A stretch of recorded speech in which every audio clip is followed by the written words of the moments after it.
Hola chiquitos, ¿cómo les va? Hoy les traigo una breve historia que nos mandó un seguidor del canal que ha preferido mantenerse anónimo y hoy se las queremos compartir. Entonces se las leo tal cual.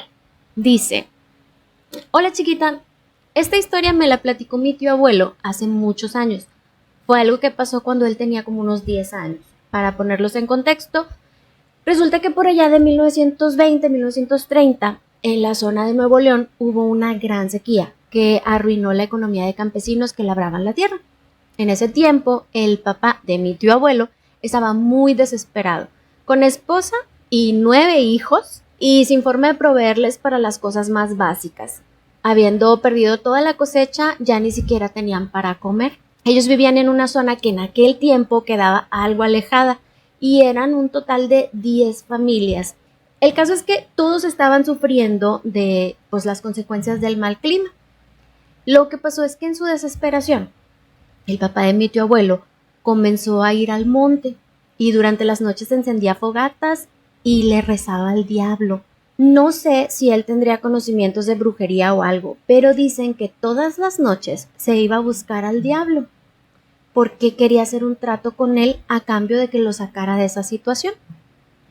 El caso es que pasaron muchas noches así. Sus hijos tuvieron que ir y venir al pueblo a tratar de conseguir alimento, por lo menos para darle de comer a los más chiquitos, mientras que el papá se perdía en sus rezos y pues parecía que había entrado como en un trance muy extraño porque dejó de comer, se le veía como perdido en su propia mente y su aspecto cada vez se demacraba más y más. Entonces, a modo de intervención, mi tío abuelo, siendo de los mayores de los hijos, decidió ir al pueblo a buscar ayuda para su papá. Dice que en aquellos tiempos, cada año, poco antes de que entrara el invierno, venía a Monterrey un hombre corpulento de color azabache, así decía mi tío, siempre vestido todo de blanco. El brujo, le decían Monterrey. Mi tío lo buscó y después de mucha espera y mucha insistencia, por fin el brujo lo recibió. Tan pronto lo vio, el brujo le pregunta: ¿sí lo halló, verdad? Dice mi tío: pues yo confundido no le respondí, y entonces continuó: al diablo, tu papá lo halló. Pero esta vez no fue como en forma de pregunta, sino más como una afirmación. Dice total que al día siguiente el brujo se fue con él y al caer la noche siguieron a su papá al monte. De allá dice que no regresaron hasta 2 días después. Cuando regresan, el brujo nos dijo que no deberíamos acercarnos a la montaña ni al monte donde mi papá había hecho los fogones. Nos ordenó alejarnos y, de ser posible, abandonar las tierras si es que queríamos evitar consecuencias fatales. Su papá cayó en cama muy enfermo después de que el brujo se fue. Después de esto nos cayó el invierno encima y fue el invierno más duro que hayamos tenido, platicaba mi tío. Cuando por fin llegó la primavera con los primeros soles, también regresó el brujo, acompañado esta vez de una mujer también azabache, pero muy trajeada y con muchos güeros. Llegaron y nos pidieron permiso para acampar en nuestras tierras, dijo. Allá en el monte donde estaba el diablo, les dijeron. Y ya pues estas personas aceptaron, ¿no? Después de eso empezaron a pasar cosas muy extrañas, que la señora desvivía muchos animales, que los güeros traían muchas cosas raras de allá de Monterrey y que por las noches se escuchaban muchos rezos, gritos, cánticos, y dice que se escuchaban unos rugidos que te ponían la piel chinita. Mi tío varias noches los fue a espiar y vio que hacían sacrificios y que bailaban alrededor de la lumbre, dice, y más cosas que prefirió no platicarnos. Él se limitó a decirme que eran cosas que hubiera preferido nunca ver, cosas que no eran de gente buena. En una de esas noches pudo ver cómo la mujer esa hacía una línea y cada ciertos pasos ella encajaba un cuchillo en el suelo, dejaba caer unas gotas de líquido que pues en la negrura de la noche, dice mi tío que él no sabía exactamente qué era, pero él se imaginaba pues que era. Total, la mujer daba unos pasos y encajaba otro cuchillo en la tierra hasta que formó una media luna al pie de la montaña.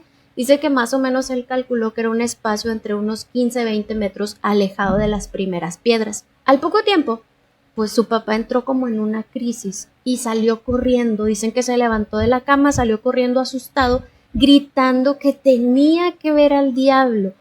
Lo persiguieron mi tío y su mamá, pero pararon en seco cuando cruzó la barrera de los cuchillos que había puesto esta señora. El brujo, que andaba ahí también, le gritó, pero ya fue demasiado tarde. Tan pronto su papá entró, el diablo lo agarró, se levantó como un torbellino que literalmente lo partió por la mitad. El brujo no los dejó pasar. Tuvieron que dejar que el diablo se quedara con el cuerpo de su papá. La mujer entró cuidadosamente haciendo rezos y le prendió fuego al cuerpo mientras que el torbellino se iba y se metía otra vez a la cueva. Ese día le exigieron al brujo que les dijera la verdad de qué es lo que estaba pasando ahí, y pues resulta que el papá de mi tío abuelo, de una forma u otra, probablemente sin saber bien a bien qué hacía, en su desesperación abrió un portal a través del cual entró un ser muy maléfico, y que los rituales y los sacrificios que hacían eran para poder anclarlo en ese cerro. Los cuchillos en la tierra eran para marcar hasta dónde se podía mover ese ser. Dicen que con el tiempo el rancho se fue quedando solo. Mi tío abuelo se aferró a sus tierras y nunca se fue. Me platicó que mucha gente de mucho poder, de los que salen en la tele, me decía, venían acompañados de la mujer a pedirle favores a ese ser. Platica que la mujer nunca quiso desterrarlo, más bien aprovechó el poder de esa entidad y lo ancló a la tierra para así poderlo usar. Que esa mujer azabache nunca se regresó a su tierra, se quedó a vivir en Monterrey hasta sus últimos días, y cuando mi tío ya estaba muy enfermo, se fui a quedarme con él porque nunca lo pudimos sacar de su casa. Literalmente, cuando nos lo queríamos llevar para darle una mejor atención, se nos ponía muy mal. Entonces lo que decidimos varios de los sobrinos fue alternarnos para irnos de tiempo en tiempo por pequeñas temporadas a cuidarlo. A mí me tocó verlo en sus últimos días, y me preguntó, una de esas noches que estábamos ahí platicando, me preguntó que si todavía me acordaba del diablo. Yo le dije, claro, tío, pues si todavía tengo pesadillas. Y de las últimas cosas que me dijo fue que ahí seguía el demonio ese, pero que desde que la señora murió venía mucha gente loca, me dijo, que no sabían lo que ese ser les podía hacer, que él tenía mucho miedo de que la barrera de cuchillos que la mujer había puesto en toda esta gente que no conocía la historia la tumbaran, y dice que él tenía mucho miedo de que el diablo se pudiera salir. Chiquita, mi tío abuelo falleció en octubre del 2023. Ay, ay, ay.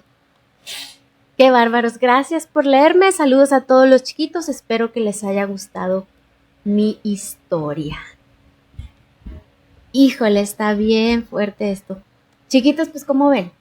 Pues por si acaso no andemos cerquita del cerro, ahora sí no vaya a ser el diablo. Y recuerda también pues seguirnos en todas nuestras redes sociales. Nos encuentras en todas partes como Conversaciones Chiquitas. Si tienes alguna historia que nos quieras platicar, envíanosla a conversacioneschiquitas@gmail.com. Si conoces a alguien que le pueda gustar este contenido, compártelo. Y de nuevo, gracias por pasar a saludarnos. Esto es Conversaciones Chiquitas, de todo en un ratito.